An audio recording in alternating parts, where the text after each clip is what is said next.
এই যে বেরিয়ে পড়েছি আর অনুভব আমাকে যাচ্ছে এখন দিতে। আমার অনেকটা লেট হয়ে গেল, তার কারণ হলো আমার একটু ব্যাংকে যাওয়ার ছিল তো ওই জন্য।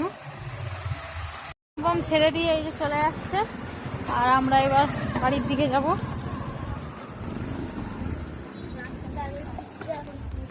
চলো ভেতরে ঢুকি।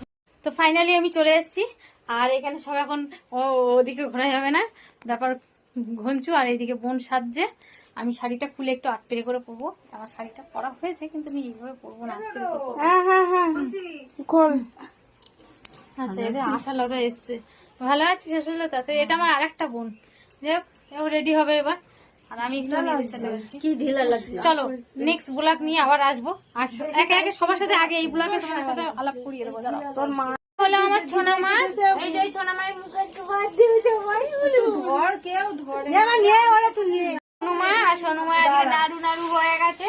তো কুচি কুচি কে এটা সোনুমা?